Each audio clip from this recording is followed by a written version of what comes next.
الحمدللہ وحدہ لا شریک لہ والصلاۃ والسلام علی من لا نبی بعد۔ پارہ نمبر 16۔ پھر یہ آگے گئے تو حضرت موسیٰ علیہ السلام خضر دونوں جا رہے تھے، ایک بستی تھی، ان سے کھانا مانگا، جیسے مسافر ہوتے ہیں ضرورت کے لیے انہیں انکار کر دیا، تو وہاں ایک دیوار تھی، گرنے لگی تو حضرت خضر علیہ السلام نے اپنے ہاتھ سے دیوار کو سیدھا کر دیا۔ حضرت موسیٰ علیہ السلام نے فرمایا کہ تم نے دیوار سیدھا کی، ان سے پیسے لے لیتے، کھانا مانگا انہیں دیا نہیں، تم نے دیوار سیدھی کی، پیسے لیتے اب اس کا کھانا کھا لیتے۔ تو حضرت خضر فرمانے لگے کہ اب یہ ہمارا آخری موقع ہے، اب میں اور آپ اکٹھے نہیں رہ سکتے۔ باقی تینوں کی حکمت سن لو۔ نمبر 1، کشتی کو توڑا تھا، جو کشتی والا میں چھوڑنے کے لیے اس کنارے پر بادشاہ کی عادت ہے کہ سالم کشتی چھین لیتا تھا، تو میں نے تختہ توڑ دیا تاکہ اس کے اندر عیب آ جائے اور بادشاہ نہ لے سکے، میں نے کشتی بچائی ہے ان کی۔ دوسرا، جو بچے کو قتل کیا، یہ بچہ اللہ تعالیٰ کی حکمت ایسی، اگر زندہ رہتا تو نافرمان ہوتا، تو اس کے بدلے میں اللہ تعالیٰ چاہتے ہیں ان کو اچھا بچہ دے دے جو نیک ہو، تو اس لیے نیک بچہ ان کو مل جائے گا۔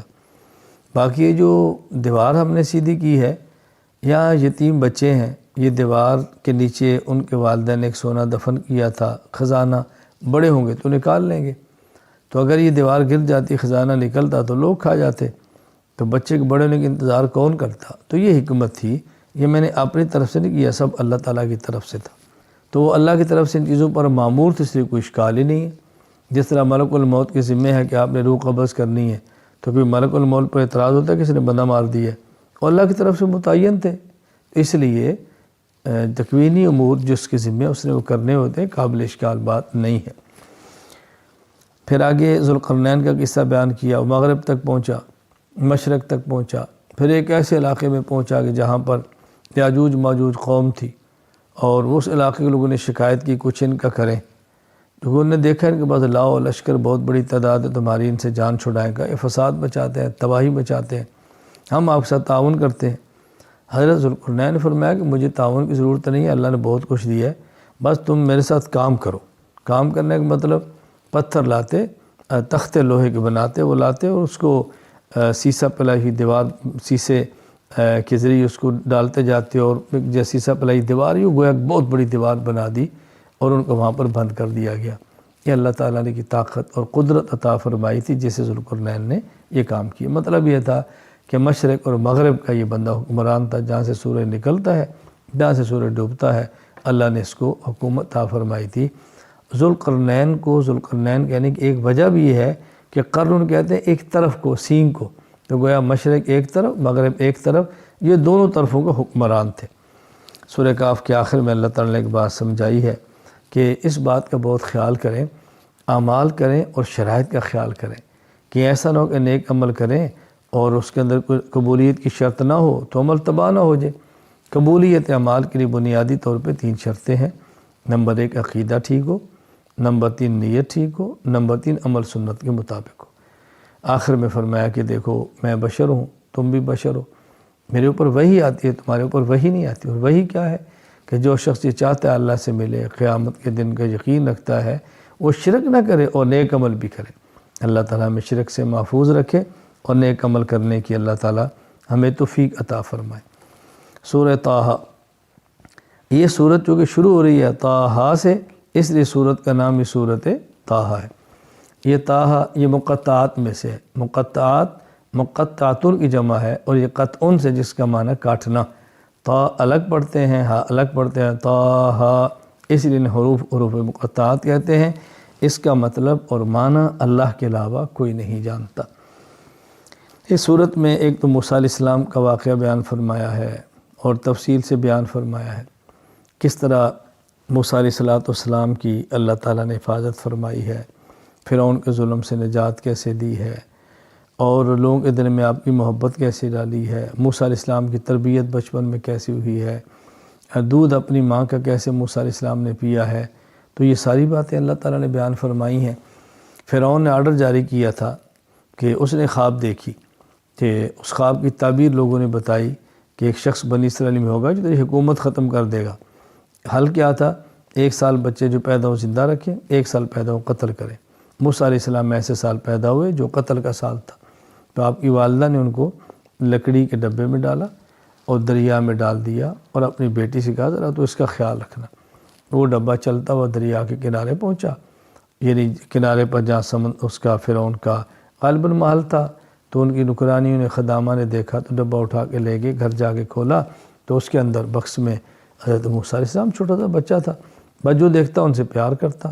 فرعون کی بیوی آسیہ نے اس کو اپنے پاس رکھا اور کہا ہمارے کام آئے گا، بیٹا بنائیں گے۔ خیر یوں فرعون کے دشمن کو ان کے گھر میں اللہ تعالیٰ نے پرورش عطا فرمائی۔ کسی کا دودھ نہیں پیتے تھے، اب تلاش کیا دودھ کس کا پئیں کہ بہن نے کہا کہ عورت ہے، میں بتاتی ہوں تم اس کے پاس لے جاؤ، کہا جی فلاں عورت ہے۔ اللہ تعالیٰ فرماتا ہے کہ ہم نے واپس موسیٰ کو ان کی والدہ کے پاس لوٹا دیا، تو والدہ ان کا دودھ پلاتی تھی، اور اسی طرح پھر وہ الحمدللہ بچے ہوئے، جوان ہوئے، ان کے گھر میں تربیت ہوئی۔ تو موسیٰ علیہ السلام کا یہ واقعہ اللہ تعالیٰ نے بیان فرمایا ہے۔ پھر موسیٰ علیہ السلام بڑے ہوئے، وہاں سے وہ ایک آدمی تھا، ان کے ہاتھ وہ قتل ہو گیا۔ موسیٰ علیہ السلام کی قوم کا آدمی اسرائیلی، فرعون قوم و قبطی آپس میں لڑ رہے تھے، موسیٰ علیہ السلام نے چھڑانے کی غرض سے مارا، وہ مکہ تھا، لگ گیا، وہ قتل ہو گیا۔ قتل کا ان کا ارادہ تو نہیں تھا۔ اگلے دن دیکھا وہ بندہ پھر لڑ رہا ہے، تو موسیٰ علیہ السلام فرمایا تو کل بھی لڑ رہا تھا، تو وہ بھول پڑا کہ کل تو نے بندہ مارا تھا، آج پھر مارے گا۔ تو جب بات کھلی تو موسیٰ علیہ السلام وہاں سے دوڑے اور مدین پہنچے۔ اب مدین حضرت شعیب علیہ السلام وہاں کے نبی ہیں، ان کا وہ علاقہ تھا، ان کی 2 بیٹیاں ہیں، وہ کنویں پر ہیں، پانی پلانے کھڑی ہیں۔ تو موسیٰ علیہ السلام نے پوچھا کیا ماجرا؟ انہوں نے کہا جی یہ لوگ ہٹیں گے تو ہم پانی پلائیں گے۔ موسیٰ علیہ السلام نے پانی پلایا، ڈول نکالا، ڈول کے ذریعے پانی نکالا، ان کی بکریوں کو پانی پلایا۔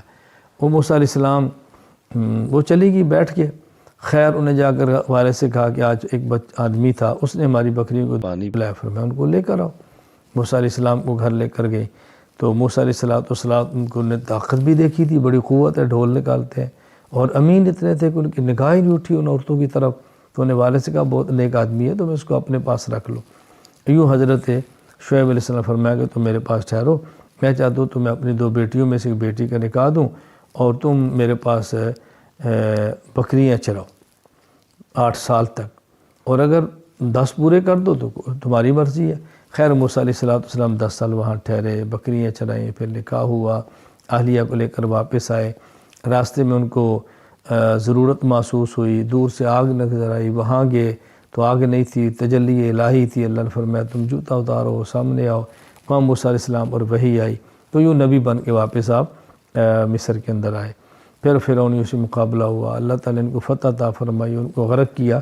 تو یوں موسیٰ علیہ السلام کا واقعہ بھی بیان فرمایا۔ اور پھر اسی کے اندر واقعہ ہے وہ سامری کا قصہ بھی بیان کیا۔ ایک وقت آیا موسیٰ علیہ السلام جب اپنی قوم کو لے کر نکلے، اور فرعون نے پھر پیچھا کیا، یہ ادھر سمندر کراس کر گئے دریا، وہ سارے غرق ہو گئے۔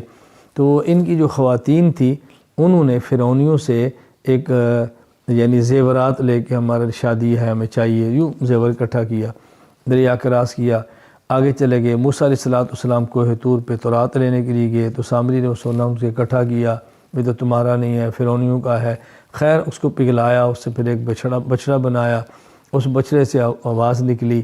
تو ایک موسیٰ علیہ السلام جب تشریف لائے تھے تو کہتے ہیں گھوڑا تھا جنت سے، جبرائیل جس پر سوار تھے، جہاں پاؤں رکھتا وہاں سبزہ اگتا، تو اس نے وہاں سے مٹی اٹھائی، وہ سمجھا اسے آواز نکلے گی، مختلف روایات ہیں۔ خیر بچڑا بنا آواز نکلتی تھی، تو انہوں نے کہا دیکھو موسیٰ علیہ السلام تو چلے گئے، خدا تمہارا یہ ہے۔ ان لوگوں نے اس کو پوجنا شروع کر دیا۔ موسیٰ علیہ السلام واپس آئے، غصے ہوئے، ایک طویل قصہ ہے۔ خیر موسیٰ علیہ السلام نے سامری سے فرمایا تمہاری سزا یہ ہے کہ تمہارے قریب کوئی نہیں آئے گا، جو ہاتھ لگائے گا اس کو بھی تمہاری طرح بخار یہ جو مرض ہے وہ لگ جائے گا۔ یوں سامری الگ تھلگ ہوا، اور اسی حالت کے اندر پھر وہ مر گیا۔ تو یوں یہاں پہ حضرت موسیٰ علیہ السلام کا اللہ تعالیٰ نے واقعہ بیان فرمایا، اور کافی حد تک تفصیل کے ساتھ یہ واقعہ موسیٰ علیہ السلام کا بیان فرمایا گیا ہے۔ تو اور پھر اسی صورت کے اندر اللہ تعالیٰ نے مریم علیہ السلام کا واقعہ بیان فرمایا ہے، حضرت عیسیٰ علیہ السلام کی ولادت کا واقعہ بیان کرایا ہے کہ مریم علیہ السلام کے پاس جبرائیل امین انسانی شکل کے اندر آئے، تو انہوں نے فرمایا میں تو عورت ہوں، تم کیسے؟ انہوں نے بتایا میں تو جبرائیل ہوں، مجھے اللہ نے بھیجا تمہیں بیٹا دیا جائے۔ ان کے گریبان میں جیسی بھی انہیں پھونک ماری اس سے حمل ہوا۔ تو پھر وہ پریشان ہوگی، میں آپ لوگوں کو کیا جواب دوں گی؟ اللہ تعالیٰ نے فرمایا تم فلاں درخت کے نیچے بیٹھو، اور درخت کو ہلاؤ کھجور ہوگی، ٹھنڈا پانی ہے چشمے کا وہ پیو، یوں ان کے یہاں اللہ تعالیٰ نے بچہ ان کو عطا فرما دیا۔ حضرت مریم کو اللہ نے عیسیٰ علیہ السلام دیا۔ قوم کے پاس گئی تو قوم نے کہا یہ کیا، تو شادی شدہ نہیں، کیسے ہوا؟ اور یہ خاموش ہو گئی، فرمایا یہ بچہ بولے گا۔ وہ خیر بچہ بولا اور اس نے بتایا کہ میں تو اللہ کا نبی ہوں، مجھے اللہ نے کتاب دی ہے۔ تو یوں حضرت مریم علیہ السلام کے اللہ تعالیٰ نے برات کا انتظام بھی فرما دیا، اور ان کی برات بھی ہوگی مریم علیہ السلام کی، یہ واقعہ بیان فرمایا۔ خیر اللہ تعالیٰ نے حضرت مریم کی برات کو یہاں بیان فرمایا۔ اللہ تعالیٰ ہم سب کو انبیاء علیہ السلام کے قصص سے عبرت حاصل کرنے کی توفیق عطا فرمائے، عقائد پر قائم رکھے اور اعمال اچھے کرنے کی توفیق دے، اور شرک سے اللہ تعالیٰ میں محفوظ رکھے۔ وآخر دعوانا ان الحمد للہ رب العالمین۔